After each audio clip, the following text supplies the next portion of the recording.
Kembali lagi di channel Rumah Cerita, gudangnya sejuta cerita. Sahabat sekalian, sebelum kita lanjut, jangan lupa tekan tombol subscribe-nya, karena subscribe itu gratis. Selamat mendengarkan. Mami Asmira, sungguh ini tidak perlu. Mami tidak perlu repot-repot mengantarkanku ke dokter, aku bisa pergi sendiri. Kata Firda sambil berjalan cepat mengekori langkah cepat Asmira dengan menyembunyikan kegelisahannya. Tidak masalah. Lagi pula kamu kan belum pernah bertemu dengan Dokter Widya, setidaknya untuk pertemuan pertama kali ini, biar ku temani. Sahut Asmira tetap fokus pada langkahnya. Dia mengenakan gaun selutut, gaya rambutnya digelung mirip sanggul serta sepasang high heels sebagai alas kakinya. Firda menahan napas kesalnya, dia sangat tak suka dengan keingintahuan dari Asmira tersebut. Sudahlah Mam, aku khawatir Mami akan terkena encok jika berpergian jauh. Tanpa sadar dirinya mengucapkan hal yang menyinggung karena rasa kesal yang terus dia tahan. Asmira pun langsung merespon dengan menghentikan langkahnya dan memberikan tatapan yang tegas. Aku tidak setua itu, dan aku bukanlah wanita tua yang lemah. Sekarang ikut saja dan jangan membantah. Kamu ingin aku yang temani atau Aslan sendiri, aku bisa saja menghubunginya sekarang. Wajah panik Firda segera ia sembunyikan dengan pura-pura membuang muka lalu menyugar rambut panjangnya ke belakang, hingga rambut berwarna kemerahan itu bergerak dengan indahnya. Mami Asmira, tadi aku hanya bercanda. Siapa yang tidak senang jika ditemani periksa oleh calon mertuanya? Aku ingat sekali bagaimana dulu Mami Asmira begitu mendukung hubunganku bersama Aslan. Bahkan pertunangan itu juga atas usul dari Mami, bukan? Asmira hanya merespon dengan menyunggingkan senyuman tipis saja, sebab dirinya seperti mulai yakin dengan kecurigaannya pada kehamilan itu. Dan ya, dia tentu masih ingat dengan jelas perihal pertunangan yang Firda bicarakan barusan. Pertunangan itu merupakan jamuan pesta yang sangat meriah dan dilakukan di negara Amerika. Namun akramnya itu, kakaknya Aslan tak hadir karena telah menyampaikan kepada Asmira bagaimana buruknya Firda. Di rumah yang berbeda, tepatnya di villa kediaman Aslan dan Yuki, di waktu yang bersamaan Yuki sedang mengantarkan suaminya untuk berangkat bekerja. Pasangan muda dan calon orang tua itu semakin terlihat mesra setiap harinya. Aslan dengan tubuh tingginya memeluk tubuh kecil Yuki hingga harus membungkukkan badannya. Mencium puncak kepala istrinya adalah kegiatan yang gemar ia lakukan belakangan ini. Kamu wangi sekali. Puji Aslan melalui bisikan yang lembut. Hanya wangi saja? Tanya Yuki sambil menyindir sebenarnya. Iya, selain wangi kamu juga cantik dan pandai di atas ranjang. Kecupan manis pun langsung melayang ke bibir Yuki. Yuki yang malu segera memukul pelan dada kokoh suaminya. Jangan bawa-bawa adegan ranjang bisa tidak? Protesnya dengan wajah yang sudah bersemu merah. Aslan tergelak dan sangat menyukai kedekatan mereka yang seperti itu. Yuki yang sangat tak bisa romantis, namun di sisi lain memiliki sifat yang sangat perhatian di setiap kesempatan membuatnya merasa lengkap. Bagi Aslan, seorang wanita yang begitu memperlihatkan rasa cintanya dengan sikap yang berlebihan itu sebenarnya sedang menyimpan kebohongan di dalamnya. Entah karena pernah trauma pada masa lalunya, sehingga Aslan menyukai semua yang ada pada diri Yuki meskipun istrinya itu galak. Aku tunggu menu makan siang pecel ayamku, ya. Jangan lupa. Kata Aslan. Ia lalu mengakhiri salam perpisahan itu dengan mengecup bagian perut Yuki yang berisi calon penerus juniornya. Lambaian tangan Yuki terus saja diperhatikan oleh Aslan melalui kaca spion mobilnya, bahkan hingga tubuh Yuki benar-benar tak terlihat lagi. Sejak kapan seorang Aslan menyukai pecel ayam? Bagas yang menjadi supir setia itu menyindir. Namun jawaban Aslan malah membuat Bagas tercengang. Selain pecel ayam, aku juga menyukai pecel ikan lele, asal semua itu adalah buatan istriku. Dan sejak kapan dia jadi sebucin itu? Tiba di rumah sakit yang telah ditentukan oleh Asmira. Langkah kaki Firda terasa semakin berat saja. Wajahnya yang cantik itu cukup menarik banyak perhatian para pengunjung di bagian lobi rumah sakit tersebut. Wajah cantiknya juga didukung dengan tubuh yang tinggi serta proporsional. Tak dapat dipungkiri mengingat profesinya sebagai seorang model internasional. Kini mereka berdua sudah berada di dalam lift menuju ke lantai 4 rumah sakit tersebut. Di lantai itulah ruangan Dr. Widya berada. Ketika pintu lift sudah terbuka di lantai 4, semakin dingin saja kedua tangan Firda. Asmira melangkah keluar lebih dulu, sedangkan Firda terus mengekorinya dalam situasi dan pikiran yang kalang kabut. Pada akhirnya, satu-satunya ide yang terpikir langsung muncul dan harus dia lakukan saat itu juga. Asmira terlihat sedang berbicara pada seorang perawat yang berjaga di bagian depan ruangan Dr. Widya, sepertinya sedang melaporkan jadwal kunjungan dirinya. Firda melihat itu sebagai sebuah kesempatan lalu perlahan mulai mendekati Asmira dan berbisik pelan. Mami Asmira, aku ingin pergi ke toilet sebentar. Bisa tunjukkan di mana tempatnya? Di saat yang bersamaan sang perawat juga berbicara kepada Asmira perihal identitas dan nama pasien yang berobat. Karena situasi yang sibuk itu Asmira pun langsung saja menunjuk ke sebuah arah tempat di mana toilet berada. Firda tak bertanya lagi dan segera meluncur dengan cepat. Setibanya di depan salah satu kamar toilet, Firda menghentikan langkahnya. Dia sebenarnya bukan ingin masuk ke sana melainkan berencana untuk kabur. Hah, benar-benar sial! Mana tidak ada lift lagi di sini? Jika aku harus kembali ke lift yang tadi, wanita tua itu pasti akan ada di sana karena menungguku. Firda mulai berpikir sambil berjalan mondar-mandir. Beruntung keadaan sedang sepi sehingga tak ada yang memperhatikan dirinya yang tengah gelisah itu. Tatapan mata Firda terhenti pada sebuah pintu yang ada tak jauh dari sana. Seperti sebuah pintu darurat dan karena merasa yakin Firda pun segera membukanya. Benar saja, deretan tangga berbentuk zigzag terlihat mengarah ke atas dan ke bawah. Sambil mencubit kesal, mau tak mau Firda harus keluar lewat sana saja daripada mati karena malu setelah ketahuan berbohong tentang kehamilannya. Asmira sudah menunggu Firda selama hampir 30 menit lamanya. Dirinya sampai berdiri di bagian depan ruangan dokter Firda. Kesal sekaligus marah dia pun meminta seorang petugas keamanan agar pergi mencari keberadaan gadis itu di sekitar rumah sakit. Namun karena tak mau menunggu lagi, Asmira memutuskan untuk pergi menemui Aslan di perusahaan untuk menanyakan kejelasan perihal apa maksud dari keputusan sang putra membekukan spermanya. Di perusahaan Amcoop tampak Yuki dan Aslan baru selesai makan siang berdua saja. Yuki tengah sibuk membereskan peralatan mama datang. Sapa Yuki ketika melihat kehadiran sang ibu mertua, dia datang bersama Bagas. Asmira memberikan senyuman tipisnya seperti biasa. Untung Yuki sudah terbiasa pada sikap ibu mertuanya yang irit senyum itu. Namun kedatangan Asmira pun menjadi kesempatan bagi Yuki untuk menghindar dari permintaan suaminya. Aslan sendiri sama sekali tak menyapa ibunya. Dia malah berwajah masa melekas duduk di kursi kebesarannya. Sayang, kalau begitu aku pulang dulu. Pamit Yuki pada Aslan. Suaminya itu memerengut saja dan Yuki tahu alasannya. Tunggu, Yuki. Sebagai istri Aslan sebaiknya kamu harus tetap di sini karena aku sedang ingin menanyakan sesuatu yang penting pada suamimu itu. Asmira mencegah kepergian Yuki padahal anak mantunya itu hampir saja membuka pintu. Yuki jadi penasaran pada apa yang ingin Asmira tanyakan, begitu juga dengan Aslan sendiri. Namun lelaki itu sedang setengah kesal akibat gagal bercinta, ya namanya juga lelaki. Aslan, jawab ibu dengar jujur. Apa benar pada saat di Amerika, kamu pernah membekukan sperma? Katakan dokter siapa yang menanganimu saat itu? Nada bicara Asmira terdengar sangat tegas. Suasana di dalam ruangan pun mendadak hening dalam sekejap. Yang paling pertama terkejut pada pertanyaan Asmira adalah Bagas. Kedua matanya membola lalu melirik ke arah Aslan tanpa menggerakkan kepala. Yuki sendiri tak begitu paham tentang hal itu dan bahkan baru pertama kali dia dengar. Sehingga dirinya tak memberikan reaksi cukup terkejut selain lebih seperti ingin tahu saja kelanjutan ceritanya. Sedangkan Aslan, reaksi pertamanya adalah tertegun dengan menatap ke arah Asmira dan Yuki bergantian. Dirinya tahu kalau Yuki tak akan paham pada hal tabu seperti itu, namun ibunya tak akan mudah untuk menerimanya. Saat itu dia pun hanya diam saja sambil mengusap-usap kepalanya yang pastinya tidaklah gatal. Bab 59 Pertemuan antar rival. Kejadian sebelum Asmira tiba di perusahaan. Firda pada akhirnya berhasil keluar dari pintu darurat di lantai dasar rumah sakit. Napasnya terengah hingga buliran keringat memenuhi dahinya. Ini mengerikan, sungguh mengerikan. Firda adalah seorang model fashion internasional, dan lihatlah apa yang aku lakukan di sini. Berjalan seorang diri tanpa manajer, dan parahnya keluar dari pintu darurat. Irgih. Firda bergumam lalu menggeram kesal. Ini semua karena Asmira dan dia menyalahkan wanita itu karena dia harus melewati tangga darurat yang mengerikan tersebut. Setelah berhasil mengatur napasnya sambil berpegangan pada dinding, Firda kembali melanjutkan langkah kakinya untuk segera keluar dari rumah sakit itu. Berjalan menggunakan sepasang high heels meski dalam waktu seharian penuh sekalipun, dia memang tak akan merasa kesulitan, karena pekerjaannya sehari-hari memang tak bisa lepas dari sepasang benda beralas lancip tersebut. Namun ada yang membuatnya khawatir, merasa bahwa pengaruh Asmira cukup besar di kota tersebut. Firda terus merasa kalau dirinya sedang diawasi di sepanjang langkahnya. Setiap tatapan mata dari siapapun yang bertemu dengannya, seolah itu adalah mata milik Asmira. Ada dasar sialan! Firda mempercepat langkah kaki jenjangnya itu, lalu berbelok ke pintu samping rumah sakit. Dirinya tiba di sebuah lorong yang sangat panjang. Dari tempatnya berdiri terdapat dua arah lorong yang berbeda dan itu membuatnya kebingungan dalam memilih. Firda tak tahu bagaimana seluk-beluk rumah sakit tersebut, sebab sudah sejak remaja dirinya pindah ke Amerika bersama keluarganya. Aku harus pilih yang mana? Firda pun menebak untuk berbelok ke kanan saja. Ya, kanan adalah simbol kebenaran.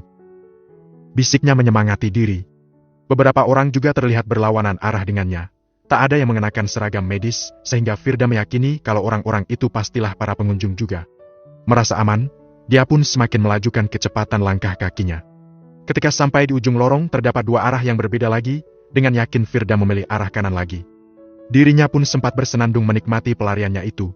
Hanya saja nun jauh di depannya sana kedua mata Firda terkunci pada penampakan seseorang yang dulunya sangatlah ia kenal. Semakin dekat jaraknya dengan orang itu semakin keduanya saling menatap nyalang, karena tak hanya Firda yang kenal namun orang itu juga. "Kamu?" ucap Firda dan Yuri bersamaan. Firda menurunkan tatapannya ke arah perut Yuri yang besar. Ketika itu, Yuri memang sedang datang ke rumah sakit itu untuk mengambil hasil pemeriksaannya tempo dulu saat terakhir kali dia sempat bertemu dengan Yuki bersama Aslan dan berakhir pengusiran serta larangan dari Aslan untuk datang lagi ke rumah sakit tersebut. Namun klinik baru tempatnya periksa membutuhkan rekam medis dirinya yang harus diminta olehnya sendiri ke rumah sakit itu. Mau tak mau Yuri harus datang kembali dan tanpa disangka-sangka malah bertemu dengan mantan rivalnya kala ia masih menjadi kekasih Akram. Lekas Firda menarik lengan Yuri lalu membuat wanita hamil itu tersudut ke dinding. Mereka berada di sela-sela tiang besar penyangga pilar. Jika ada orang yang lewat, maka tak akan bisa melihat keberadaan mereka berdua di sana. "Lepaskan aku, bodoh!" Yuri menghempaskan pegangan tangan Firda dari lengannya, lalu sedikit mendorong tubuh Firda menjauh darinya. Firda mentertawakannya, tatapan remeh segera ia layangkan. "Sekali pelacur tetap pelacur. Sekarang aku tahu mengapa Aslan tak jadi menikahimu. Ternyata karena anak haram ini." Dia menghina sambil menunjuk perut besar Yuri. "Kamu pasti berharap Aslan akan bertanggung jawab atas perbuatanmu ini, bukan? Kamu seperti tak tahu bagaimana Aslan, dia itu jauh lebih hebat dari Akram yang bodoh itu." Sambung Firda lalu ia mendekatkan wajahnya dan berbisik di telinga Yuri. "Apapun perbuatan jahat yang kamu lakukan di belakangnya, Aslan pasti sudah mengetahuinya." Yuri pun marah lalu kembali mendorong Firda. "Ya, kamu benar. Itulah mengapa Aslan meninggalkanmu setelah acara pertunangan kalian, bukan?" Balasnya. "Apa maksudmu? Seolah tahu saja, aku itu memang sering meninggalkan dia, tapi pada akhirnya Aslan akan tetap kembali padaku." Ucap Firda menyombongkan diri sambil menepuk-nepuk dadanya. Akan tetapi Yuri malah tertawa, sangat jelas tawanya itu menunjukkan bahwa dia sedang merendahkan Firda. Yuri maju satu langkah hingga dia dan Firda berdiri saling berdekatan, perut buncitnya pun hampir mengenai tubuh Firda. Lalu dia berkata dengan pelan. "Bagaimana dengan pergaulan bebasmu di sana? Apakah Aslan juga sudah mengetahuinya?" Aku sangat yakin dia mengetahui semuanya. Aslan memang tak sebodoh Akram yang tak ingin mengungkap sisi gelapmu sehingga tidak membuatmu malu." Firda terdiam, tatapannya pun membola sambil bergerak-gerak melihat ke arah bola mata Yuri bergantian. Flashback on. Sekitar 4 tahun yang lalu di kota New York, Asmira bertemu dengan keluarga konglomerat di sebuah jamuan pesta. Tuan rumah dari pesta itu adalah orang tua dari Firda Masayu. Mereka berasal dari Indonesia dan sukses berbisnis di negeri Paman Sam tersebut. Dalam pesta itu, dia menemukan Firda, sosok gadis muda dan cantik yang sedang merintis karir menjadi seorang model yang digadang-gadang akan menjadi satu-satunya model kelas dunia yang berasal dari Indonesia. Amira jatuh hati dan menginginkan Firda tanpa menerima penolakan. Demi kerjasama yang baik, maka keluarga Firda pun langsung setuju setelah Asmira menyampaikan keinginannya untuk menjodohkan Firda dengan putra pertamanya bernama Akram Aris. Hitungan tahun pun berlalu dan hubungan Akram bersama Firda berhasil terjalin baik. Asmira lagi-lagi menginginkan ikatan hubungan yang lebih jauh untuk pasangan muda tersebut. Namun setelah menyampaikan niatnya itu kepada keluarga Firda, Asmira mendapat penolakan langsung dari Firda sendiri.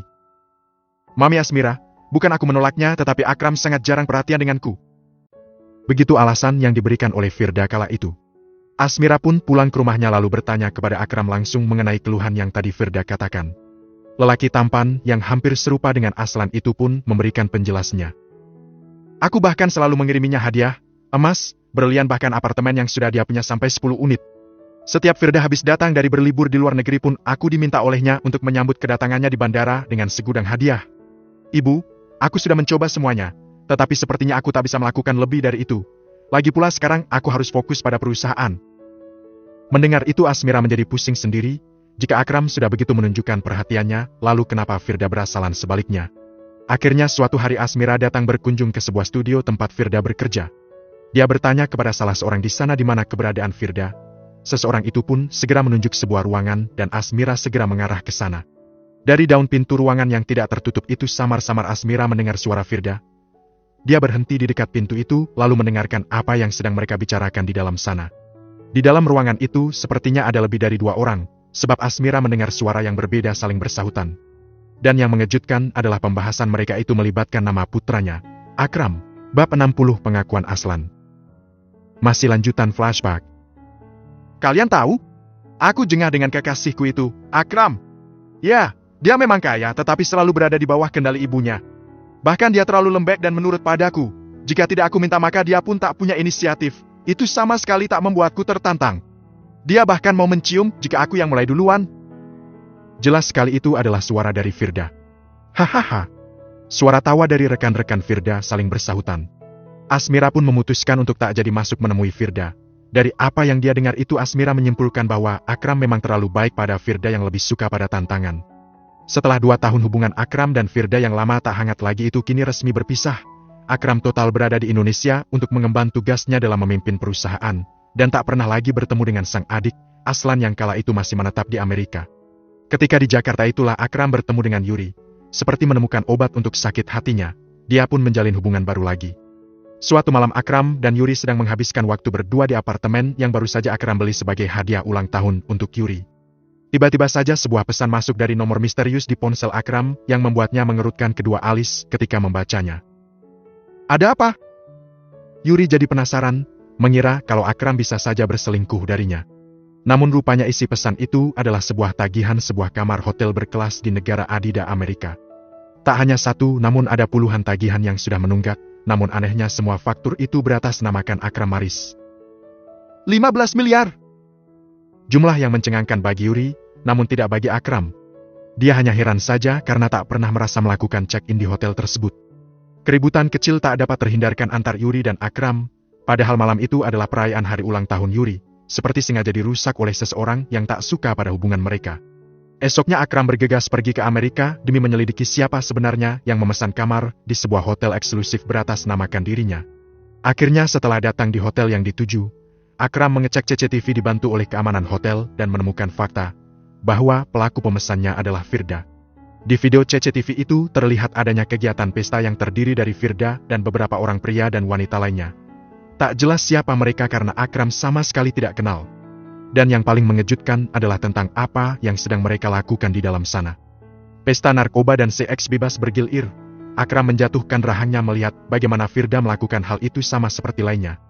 Bahkan dari bil yang dilihatnya, tertera tanggal awal check-in tersebut sudah terjadi sejak 2 tahun yang lalu.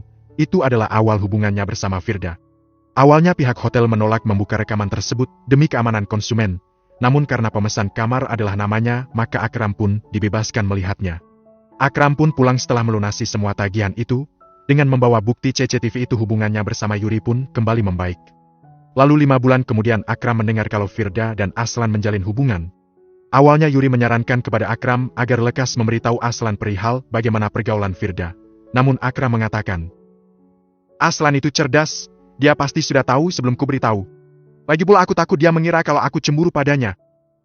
Akan tetapi rupanya hubungan Aslan dan Firda malah menjadi serius dengan berlanjut ke pesta pertunangan. Akram pun mulai meragukan kepekaan Aslan, sehingga sehari sebelum perayaan itu terjadi, Akram tiba ke Amerika dan menemui ibunya. Di sana Akram memberikan salinan rekaman CCTV tentang perbuatan Firda di hotel kala itu kepada Asmira.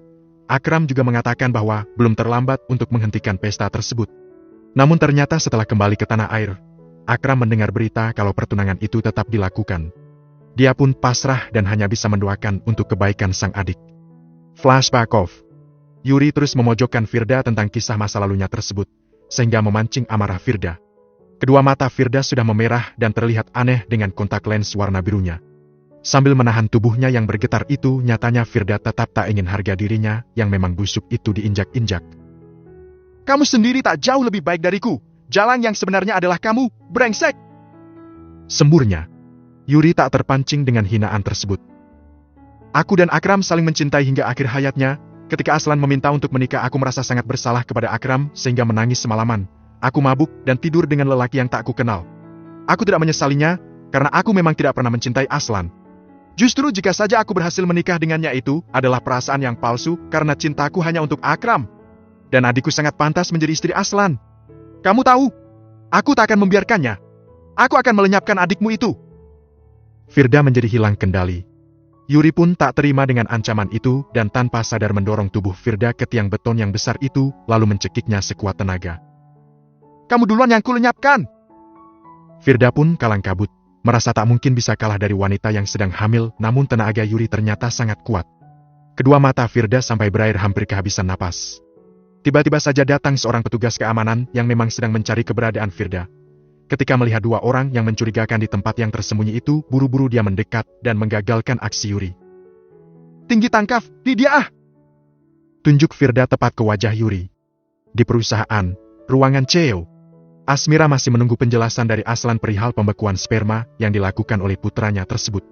Akhirnya Aslan pun mengakuinya. "Itu memang benar, setahun yang lalu aku pernah ditawari oleh teman dokter di Amerika untuk membekukan sperma. Alasannya karena hal itu cukup tren kala itu dan juga dilakukan oleh banyak kalangan, tujuannya pun bagus dan aku tak punya alasan untuk menolaknya. Keputusan itu juga aku lakukan atas keinginanku sendiri dan sama sekali bukan untuk Firda." Bagas saksinya. Lanjut Aslan seraya menunjuk Bagas yang berdiri di sebelahnya. Asmira pun langsung melirik Bagas, begitu juga dengan Yuki. Bagas sendiri semakin tegang di tempatnya berdiri. "Aku tidak bisa percaya begitu saja, Aslan. Bagas akan berada di pihakmu dan selalu membenarkan apapun perkataanmu," kata Asmira yang tak mudah percaya. "Ah, Bibi bisa tanyakan juga pada Gilang jika kurang percaya pada aku," sahut Bagas. "Cukup. Aku sangat pusing saat ini. Aslan, apa kamu tahu bahwa Firda sudah mengaku hamil anakmu? Dan selama 1 minggu ini dia sudah tinggal di rumah besar. Dia mengaku telah hamil dengan menggunakan spermamu yang sudah dibekukan itu." Asmira sudah hilang kesabarannya. Semuanya tercengang dan situasi kembali menegang. Kali itu Yuki mendadak marah dan kecewa sehingga langsung keluar dari ruangan tanpa permisi. Aslan yang melihat kepergian Yuki tak ingin tinggal diam.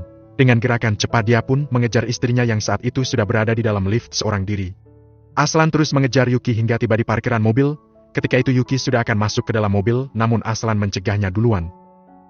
"Sayang, tunggu dulu, apa kamu marah?" tanya Aslan dengan napas terengah. Rupanya saat itu Yuki sudah menangis. Sambil berderai air mata dia pun bertanya, "Apakah itu benar? Apakah Firda memang telah mengandung benihmu?"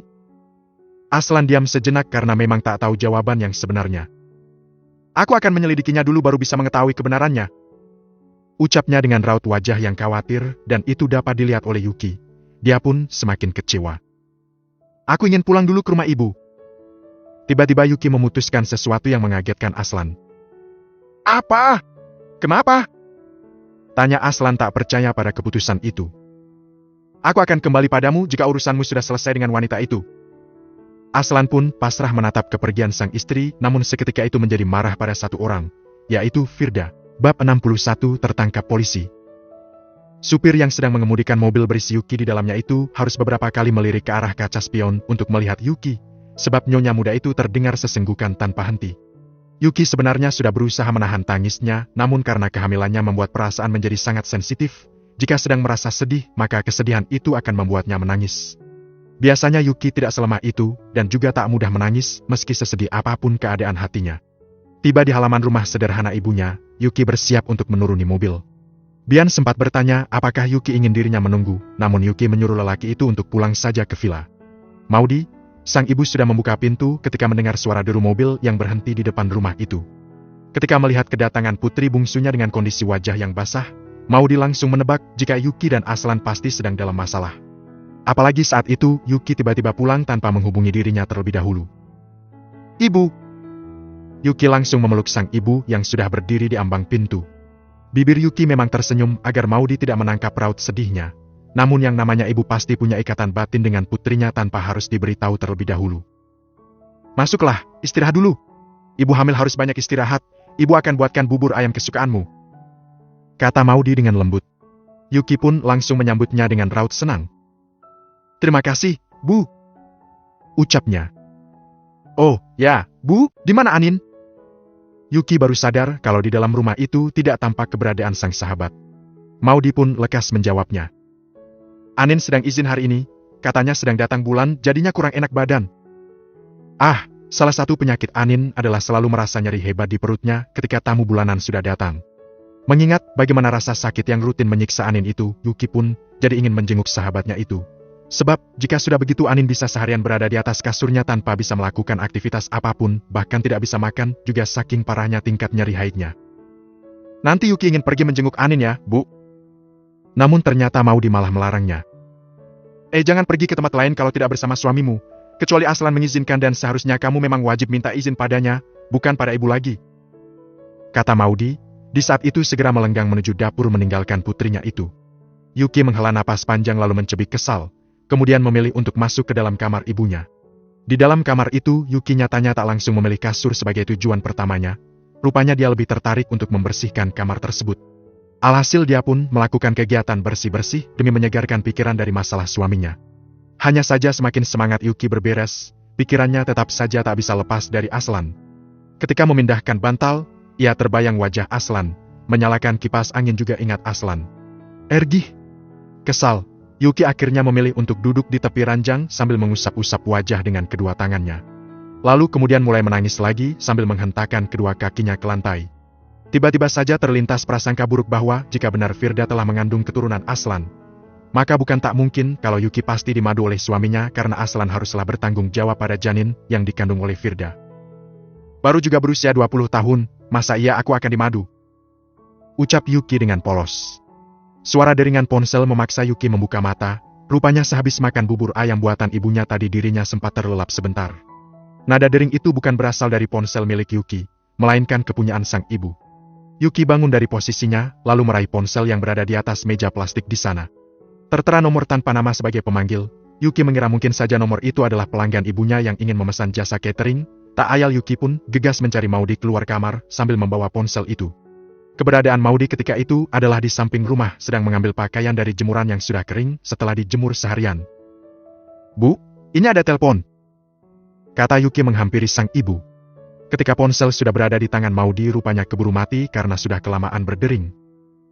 Siapa ya? Tadi tidak ada namanya. Gumam Maudi seraya menatap deretan angka yang tadi menelponnya. Tak berapa lama kemudian nomor tak dikenal itu kembali menghubungi. Maudi pun langsung saja menggeser tombol hijau di layar ponselnya. Halo? Ini siapa ya? Tanya Maudi seramah mungkin, kalau galak bisa-bisa pelanggan catering pada kabur. Yuki yang ada di dekat Maudi segera mengambil alih pakaian kering dari tangan Maudi dan berniat untuk membawanya ke dalam, lalu dia sendiri yang akan melipatnya. Akan tetapi dalam panggilan telepon di ponsel Maudi itu, suara dari pemanggilnya cukup keras meskipun tidak dalam moda pengeras suara sehingga dalam jarak dekat seperti itu, Yuki dapat mendengarnya. Selamat sore, dengan Ibu Maudi? Saya dari petugas kepolisian dari kantor polisi. Si penelpon itu menyebutkan sebuah alamat tempat salah satu kantor polisi di kota Jakarta tersebut. Ternyata tak begitu jauh dari rumah mereka. Yuki mengernyitkan kedua alisnya sedangkan Maudi langsung panik ketika mendengar penjelasan dari Pak Polisi tersebut. Apa?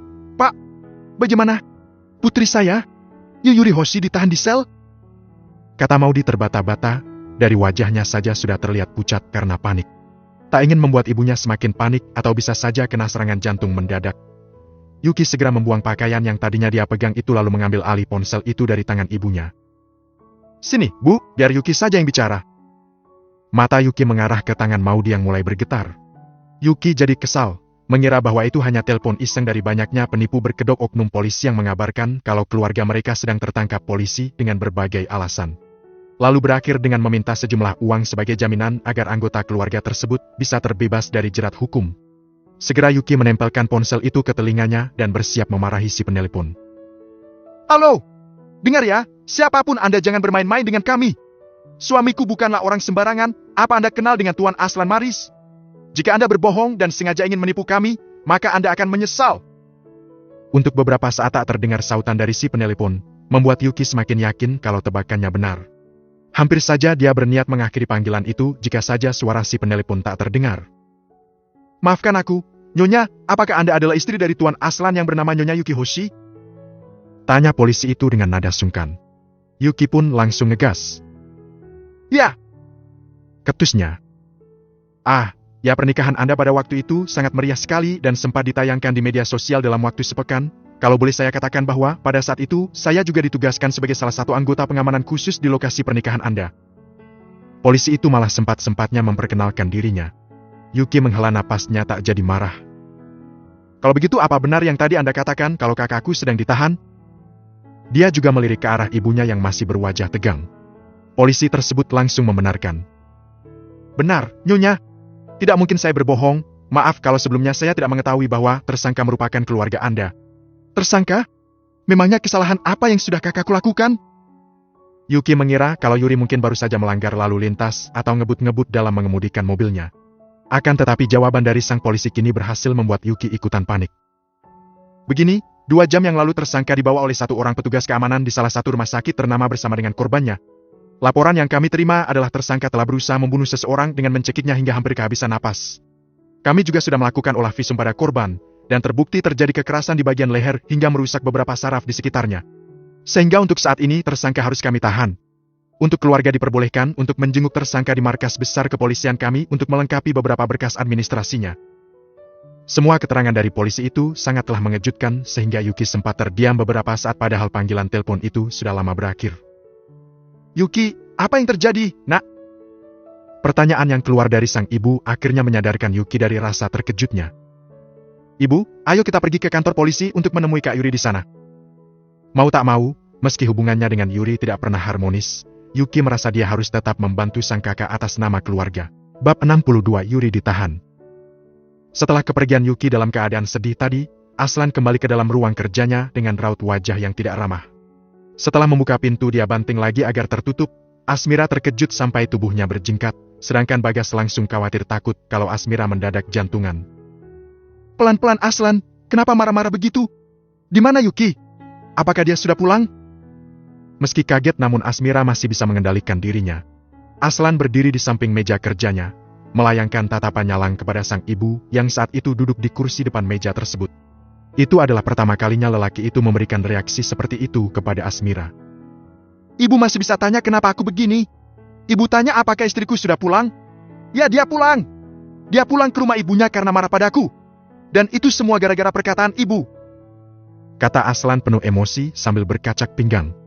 Bagas membesarkan kedua matanya melihat sikap Aslan, sedangkan Asmira terkejut sekali sehingga mulutnya terbuka lebar.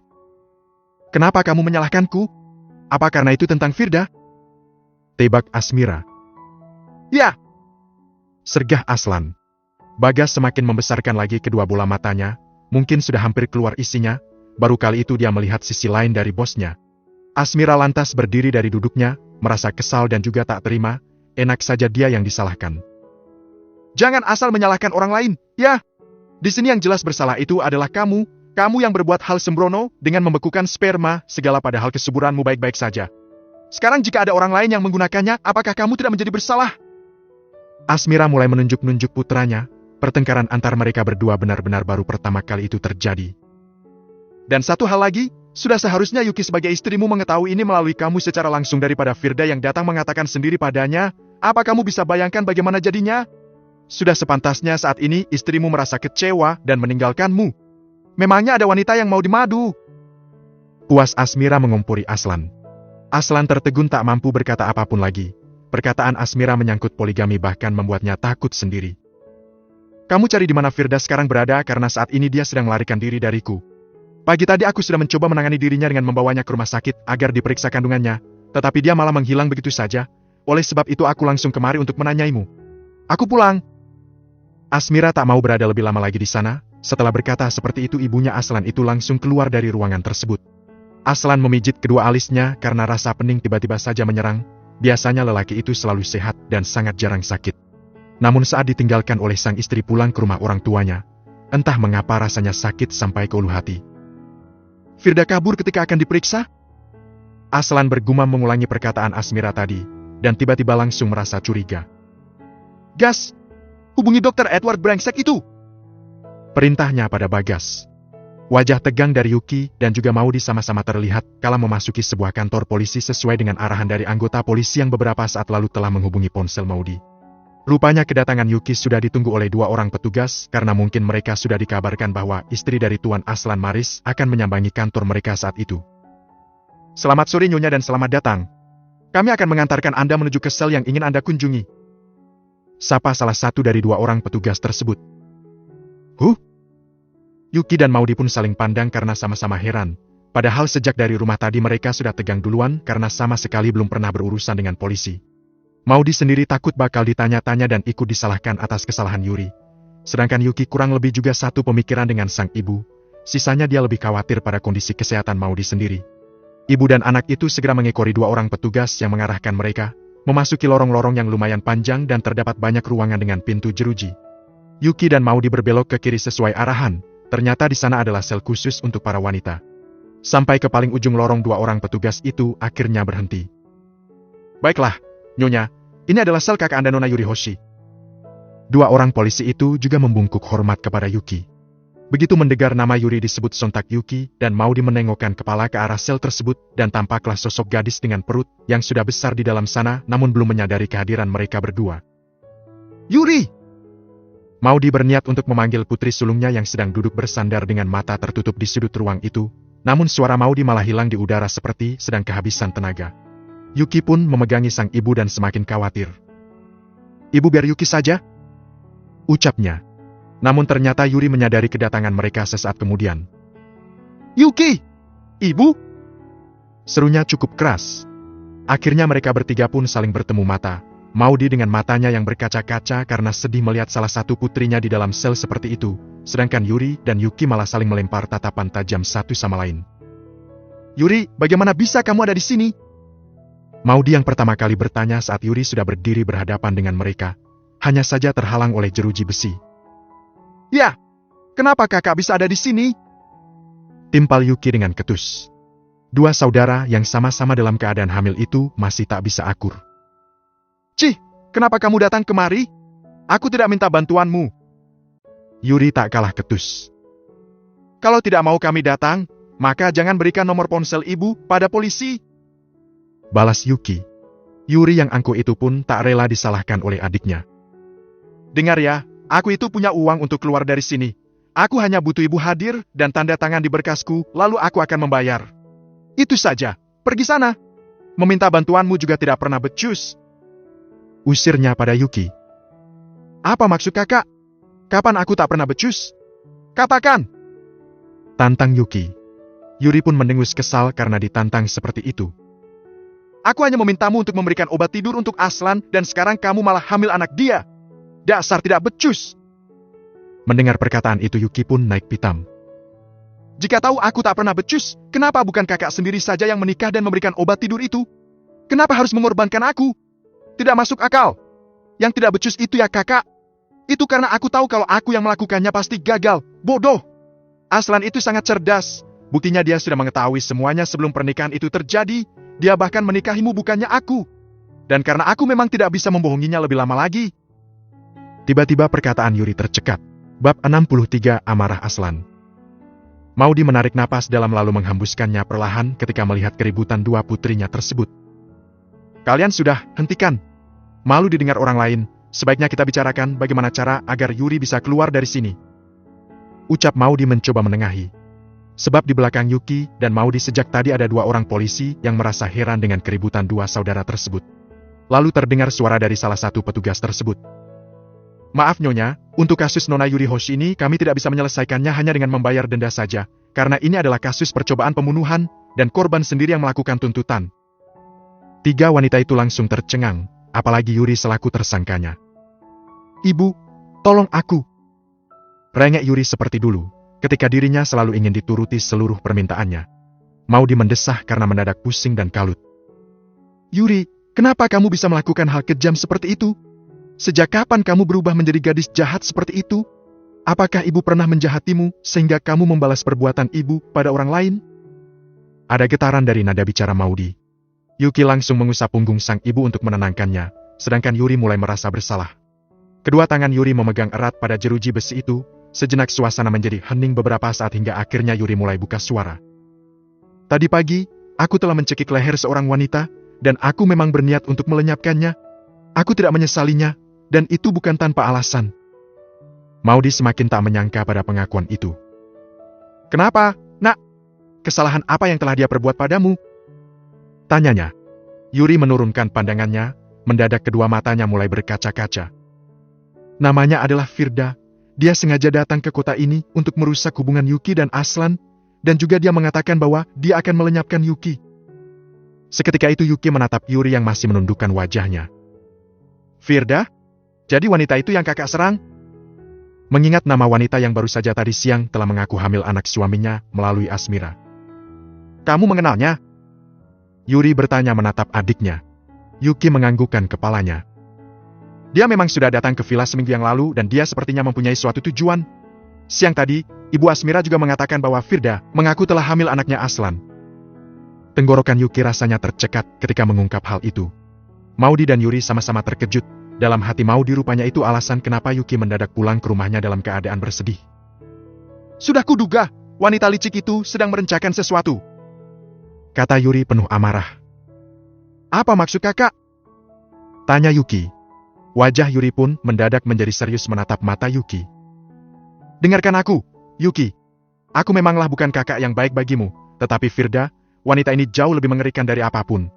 Dan tujuannya datang ke negeri ini adalah satu, yaitu mengusik keluargamu. Percayalah, jangan pernah terasut oleh perkataannya, dan tentang kehamilannya itu. Aku jamin itu adalah sebuah kebohongan. Daripada percaya padanya, sebaiknya kamu selidiki dulu kebenarannya. Di sisi lain, Aslan masih berkutat dalam proses menghubungi teman dokternya di Amerika yang bernama Dr. Edward. Sudah belasan kali Bagas melakukan panggilan, namun belum juga dapat tersambung. Tidak diangkat, As, di sana kan jam segini masih tengah malam. Keluh Bagas, lelah juga dia mengulang-ulang panggilan dengan ponselnya. Ah, tidak mau tahu. Bawa ke sini ponselmu. Secepat kilat Aslan merampas ponsel mahal itu dari tangan Bagas. Ajaib, baru satu kali jari Aslan memencet tombol panggilan, suara seseorang di balik ponsel itu langsung terdengar. Tersambung, kata Aslan melirik tajam Bagas, sedangkan Bagas hanya mengendikkan bahunya. Hei dokter sialan, katakan padaku kenapa sperma beku milikku bisa digunakan oleh Firda. Tanpa mengucap salam ataupun sekedar berbasa-basi, Aslan langsung saja pada intinya. Mereka berbicara menggunakan bahasa Inggris. Apa? Oh, maaf sebentar aku minum dulu, aku baru saja tertidur beberapa menit yang lalu. Apa kamu tahu, Aslan, di sini tengah malam. Suara dokter bernama Edward itu terdengar parau. Aku tak peduli pada waktu tidurmu dan air minummu itu. Gara-gara sperma itu rumah tanggaku bisa hancur, dasar brengsek kau. Aslan meluapkan emosinya pada Edward. Oh tidak, aku tak tahu akibatnya bisa begitu, Aslan, sungguh. Tapi yang sebenarnya terjadi, mengenai sperma itu memang benar Firda mengetahuinya ketika aku tak sengaja membahas itu pada suatu pertemuan yang dihadiri olehnya juga. Aku sedang melakukan wawancara, dan saat itu kami para dokter sedang gencar memberikan pemahaman seputar pembekuan sperma dan aku menyebut beberapa nama para pengusaha, salah satunya kau. Suatu hari Firda menemuiku dan mengatakan untuk menyuntikkan sperma itu ke rahimnya sebagai hadiah ulang tahunmu. Terang Edward dengan hati-hati. Lalu, kau menyuntikkannya? Desak Aslan tak sabar. Dengan gugup Edward menjawab. Iya ya. Aslan memejamkan kedua matanya, tidak mungkin rumah tangganya akan berakhir bersama Yuki secepat itu, dan dia sama sekali tak terima. Edward melanjutkan penjelasannya dengan serinci mungkin. Tapi Aslan, dengar dulu. Aku memang telah menyuntikkan sperma milikmu, namun Firda mengalami reaksi alergi pada sejenis antibiotiknya. Kulit di perutnya mengalami gatal hebat hingga mengelupas dan dia muntah parah. Setelah dilakukan perawatan, akhirnya sperma itu gagal tumbuh karena obat-obatan dalam masa perawatan itu membunuhnya dengan sendirinya. Mendengar itu Aslan langsung membuka matanya. Itu artinya dia tidak hamil, kan? Tanyanya seperti minta dijawab dengan cepat. Ya, seharusnya seperti itu. Jawab yang pasti dokter. Ya. Firda tak mungkin hamil karena mengalami kegagalan. Aslan mendadak tersenyum lebar dan berteriak di dalam hatinya. Yes. Sambil mengekspresikannya dengan mengepalkan tinju ke udara. Panggilan itu langsung dia matikan sepihak, ingin rasanya segera menghubungi Yuki untuk mengatakan bahwa Firda berbohong tentang kehamilannya. Namun nama Yuki hanya dia pandangi saja di layar ponselnya, masih takut jika saja istrinya akan melakukan penolakan pada dirinya. Tak disangka betapa terkejutnya Aslan ketika saat itu tiba-tiba nama Yuki malah muncul sebagai pemanggil. Sambil menahan napas dan tangan bergetar, ia pun menerima panggilan itu. Hari halo, sayang? Sapanya mesra. Berharap jika istrinya meminta dijemput olehnya untuk pulang ke villa. Namun ternyata hal lainlah yang dia dengar, dan nada bicara Yuki masih terdengar dingin padanya. Aslan, bisakah aku minta tolong? Ini ada hubungannya dengan wanita lain yang sedang mengandung anakmu itu. Dia sudah memenjarakan Kak Yuri, dan saat ini kakakku tidak bisa dikeluarkan dengan uang jaminan. Maka dari itu aku ingin meminjam nama besarmu itu. Datanglah kemari karena saat ini aku berada di kantor polisi. Aslan mendadak linglung, otak yang biasanya cerdas menjadi tak begitu paham dengan apa yang istrinya sampaikan, wanita hamil lainnya. Yuri di penjara. Semua itu tak begitu menarik perhatiannya kecuali satu hal, bahwa saat itu Yuki tidak memanggilnya sayang dan hanya menyebutnya dengan nama Aslan. Bab 64 Mabes Polri. Aslan segera meluncur ke kantor Mabes Polri tempat di mana istrinya berada. Langkah libarnya saling berkejaran dengan Bagas yang selalu setia berada di belakangnya. Aura kepemimpinannya langsung menyita perhatian bagi siapapun yang melihatnya. Hal itu terbukti dengan sikap hormat yang langsung ditunjukkan oleh para petugas polisi di sana kepada dirinya. "Selamat datang, Tuan Aslan." Seorang pimpinan Kapolri memberikan hormat pada Aslan.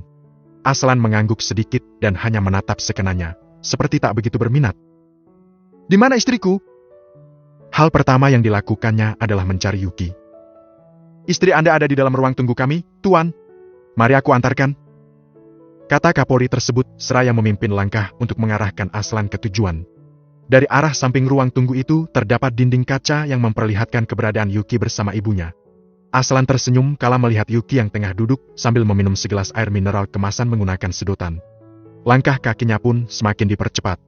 Kapolri segera membuka pintu ruangan tersebut dan mempersilakan Aslan untuk masuk. "Silakan, Tuan. Kami akan berjaga di depan pintu," katanya. Aslan lagi-lagi hanya memberikan anggukan kecilnya saja. Saat itu dia sangat irit bicara. Sepertinya suaranya begitu mahal dan hanya ingin dia berikan kepada sang istri saja. Ketika berhasil masuk ke dalam ruang tunggu tersebut, Yuki baru menyadari kehadiran suaminya. Dia pun berdiri dari duduknya menanti suaminya berjalan mendekat ke arahnya. Aslan langsung memeluk tubuh istrinya yang tengah mengandung itu, seperti sudah berpisah sangat lama, padahal baru beberapa jam saja. Setelah puas memeluk, kini Aslan mengurainya. "Sayang, apa kamu baik-baik saja? Apa tidak lelah? Sudah makan belum?" Pertanyaan beruntun itu adalah bukti betapa Aslan mengkhawatirkan istrinya. Aslan dan Yuki berdiri berhadapan dengan kedua tangan mereka yang saling berpegangan. Yuki yang masih belum reda dari rasa kecewanya, sehingga hanya menunjukkan sikap dingin terhadap suaminya. "Maaf harus merepotkanmu, aku ingin meminta tolong untuk membebaskan Kak Yuri, karena kami tidak tahu bagaimana caranya. Tapi jika kamu merasa keberatan, tidak apa-apa jika kamu menolaknya," kata Yuki masih dengan ekspresi dingin. Aslan menghela napasnya. Dia mengerti bagaimana perasaan Yuki saat itu, apalagi jika wanita sedang dalam keadaan hamil begitu pasti tingkat kesensitifannya semakin menjadi. Aslan menengokkan kepalanya ke arah pimpinan Kapolri itu berdiri. "Bebaskan wanita itu," pintanya dengan tegas. "Siap, Tuan," sahut Kapolri tanpa adanya penolakan. Bagaimana bisa pimpinan tertinggi di markas besar kepolisian tersebut bisa sehormat itu pada seorang Aslan? Tentu kita semua dapat menyimpulkannya, bahwa di negeri ini uang bisa membeli kehormatan sekaligus kebebasan. "Tunggu!" Tiba-tiba Aslan menghentikan pergerakan para petugas. "Urus surat penangkapan untuk seorang wanita bernama Firda Masayu, karena telah mencuri sperma beku milikku dan menggunakannya untuk berpura-pura hamil dengan tujuannya untuk merusak rumah tanggaku," lanjut Aslan dengan tegas. Yuki terkejut mendengarnya dan langsung menatap Aslan dengan tatapan bertanya. "Jadi, dia tidak sedang hamil?" tanya Yuki. Sambil tersenyum Aslan membelai pipi kiri sang istri dengan penuh rasa sayang. "Tentu saja tidak, sayang. Istriku hanya ada satu yaitu kamu dan itu untuk selamanya. Anak-anakku kelak juga hanya akan terlahir dari rahimmu seorang." Yuki menggigit bibir dalamnya. Dia tidak bisa untuk percaya begitu saja. Mungkin saja Aslan berkata seperti itu hanya agar bisa membuatnya luluh dan mau pulang bersama suaminya. Yuki menarik kedua tangannya dan terlepas dari pegangan Aslan. "Mana buktinya kalau ucapanmu itu benar? Tunjukkan buktinya jika wanita itu memang tidak hamil," tantang Yuki. "Tentu saja, sayang. Apapun akan aku lakukan untukmu." Aslan malah menunjukkan sikap manisnya. Yuki berdeci di dalam hati lalu memalingkan muka dari tatapan suaminya. Sebenarnya dia malu karena di ruangan itu juga ada ibunya yang pasti mendengar pembicaraan mereka. "Gas! Lakukan perintah istriku, minta bukti tertulis sekaligus berupa video dari dokter brengsek itu. Dan satu lagi, penjarakan dia!" Perintah Aslan langsung kepada Bagas. "Baiklah," jawab Bagas yang tak punya pilihan lain selain menuruti atasannya. Maudi yang sejak tadi menyimak perbincangan dari pasangan suami istri itu kini sudah bisa merasa lega, setelah mengetahui sendiri bahwa wanita bernama Firda itu hanyalah seonggok sampah yang datang ke keluarga putrinya dengan tujuan untuk mendatangkan kerusakan. Namun ternyata secepat itu dia dikalahkan. Beberapa saat kemudian Yuri sudah dikeluarkan dari selnya. Dia berjalan menyusuri lorong bersama dua orang petugas dan akhirnya tiba di luar ruang tunggu yang di dalamnya ada Yuki dan ibunya. Ketika itu, Yuri menghentikan langkahnya saat melihat keberadaan Aslan melalui kaca di dinding ruangan tersebut. Dia diam ketika menyaksikan interaksi antara Yuki dan juga Aslan, mantan calon suaminya tersebut. Ketika itu, Aslan terlihat berusaha memegang kedua tangan Yuki dan ternyata gagal karena mendapat penolakan. Berulang kali ditolak, berulang kali pula Aslan berusaha hingga akhirnya Yuki terlihat membiarkan kedua tangannya digenggam erat oleh suaminya. Tatapan mata Aslan begitu menunjukkan rasa cintanya kepada Yuki, apalagi di saat Aslan memberikan ciuman pada puncak kepala istrinya. Yuri tak tahan melihat kemesraan itu hingga ia memalingkan wajahnya, namun ternyata diam-diam dirinya menyunggingkan senyuman tegar di balik itu. Sambil memegang erat tangan istrinya, Aslan merayu Yuki untuk pulang bersamanya. Hari sudah malam, ikutlah pulang denganku, ya. Aku tidak bisa membiarkanmu tanpa pengawasan. Yuki terlihat masinggan karena rasa ego yang tinggi, meski tak menolak saat Aslan berulang kali menciumi wajahnya. Melihat sikap Yuki seperti itu, Maudi pun akhirnya berbicara untuk menasihati putrinya. Yuki, tidak baik mengabaikan suami seperti itu. Pulanglah bersama Aslan, ibu juga tidak akan menerimamu pulang ke rumah ibu jika suamimu tak mengizinkan. Kata Maudi dengan sikap keibuannya. Mendengar ucapan sang ibu, Yuki menundukkan wajahnya. Di dalam hatinya juga membenarkan bahwa sebagai istri sudah sepatutnya ia menurut pada suaminya. Sayang, kau tegur Aslan dengan lembut. Dengan masih menundukkan wajahnya itu, akhirnya Yuki mulai menganggukkan kepalanya. Baiklah, aku pulang denganmu. Ucapnya pelan, membuat Aslan dan juga Maudi tersenyum lega. Aslan langsung menyambutnya dengan rasa senang, lalu mulai membawa Yuki mendekati Bagas. Kemarikan kunci mobilnya, kata Aslan pada Bagas sambil menengadahkan satu tangannya. Lalu aku pulangnya bagaimana? Protes Bagas karena saat datang ke sana tadi dia dan Aslan hanya menggunakan satu mobil saja. Sambil berdecak Aslan berbisik pelan di telinga Bagas. Jangan membuatku malu di depan ibu mertuaku. Setelah berkata seperti itu, barulah Aslan beralih pada ibu mertuanya dan berkata dengan sopan. Maaf ibu, aku harus membawa istriku pulang bersamaku. Bagas akan mengantarkan ibu pulang bersama dengan putri ibu yang satunya itu. Ucapnya, malas menyebut nama Yuri. Maudi yang mengerti lekas menganggukkan kepalanya, serta tak lupa mengucap terima kasih. Yuki pun tak lupa juga berpamitan dengan sang ibu. Ibu, Yuki pulang dulu ya. Jangan lupa hubungi Yuki jika ibu sudah sampai di rumah. Ucapnya lalu memberikan pelukan perpisahan. Bersama-sama Yuki dan Aslan berjalan keluar saling bergandengan tangan. Ketika berlewatan dengan Yuri, sebenarnya Yuki ingin menyapa sang kakak, namun dengan cepat Yuri menggeleng pelan. Yuki pun mengurungkan niatnya lalu terus melangkah bersama Aslan pun membantu ibu hamil yang menggemaskan itu agar bisa duduk nyaman di atas pangkuannya. Rambut Yuki sangat berantakan ketika itu. Sebelumnya Aslan meninggalkan istrinya di dalam kamar, dalam keadaan tertidur sehabis bercinta lalu pergi ke ruang kerjanya. Satu tangan Aslan terangkat ke atas kepala Yuki untuk merapikan sedikit rambut istrinya yang kusut tersebut. Kenapa terbangun? Tanya Aslan lembut, dia juga memberikan kecupan di pipi istrinya dan Yuki mengalungkan kedua tangannya ke belakang leher Aslan. Aku mencarimu, aku lupa kalau kamu belum memberikan bukti tentang kebohongan Firda. Rupanya Yuki masih belum bisa tenang jika kedua matanya masih belum melihat sendiri perihal kebohongan yang dilakukan oleh mantan kekasih suaminya tersebut. Bahkan dalam keadaan sudah tertidur pun, dia masih ingat saja. Aslan sampai terkekeh mendengarnya, sifat wanita memang tak mudah tenang jika rasa penasarannya belum terpuaskan. Dia pun mencubit pelan hidung mancung Yuki dengan rasa gemas.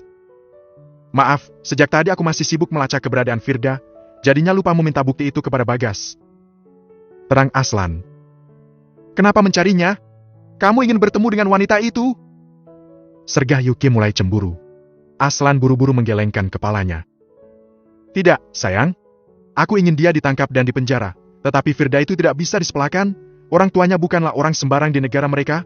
Oleh sebab itu, aku harus segera mengetahui di mana keberadaannya saat ini agar jangan sampai dia meninggalkan negara ini.